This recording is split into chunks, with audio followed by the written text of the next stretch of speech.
H. Ted Bush and his spunky puppet Clementine were the first kids' characters to appear after KMEG went on the air in 1967.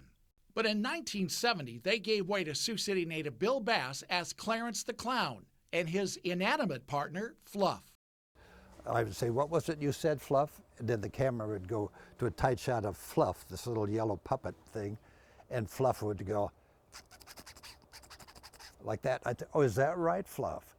Bass says the tight shot on Fluff gave him time to think about what he was going to say next during the totally ad-libbed segments. And sometimes it was more than just words that were ad-libbed, like the time the wrong glue got used for Clarence's big nose. Well, rubber cement was fine until he started to sweat under the lights. And when he did, his nose, he felt, virtually caught fire.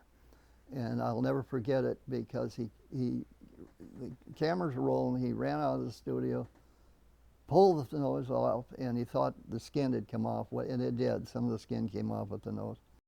When Bass was asked to take over the kids show by station manager Bob Donovan, the guy who played the clown really wanted to be a prospector. Like, what would you say? I said, well, I'd say something like, "Well, there was a lot of Indians gathering around." He said, "Stop right there." He said, "No, you can't talk about Native Americans." And I said, "Oh." He said, I want you to be a clown." So I said, "All right." Bass had better luck with Donovan's secretary, Betty. She said yes, and they're married to this day.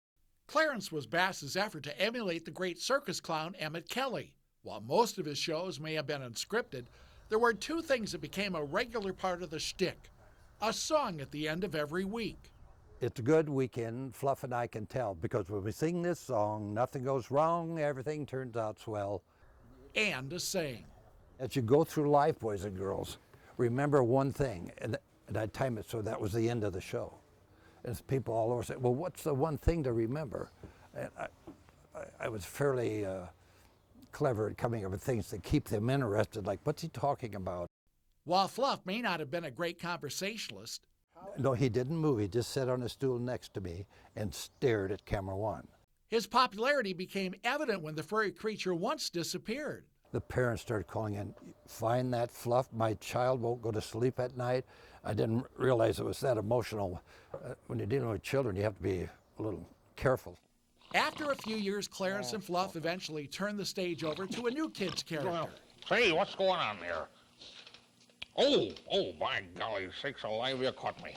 An old I was just codger taking a named little Pops, nap who was here. actually I KMEG sports kinda tired director last Dave night. Weber. Weber recently retired after spending years in the Omaha television market. As for Bass, he helped create a successful ad agency and is now retired. As for Fluff, he's missing again. And where he is today, I have no idea. I think he's a drinker somewhere in Cleveland.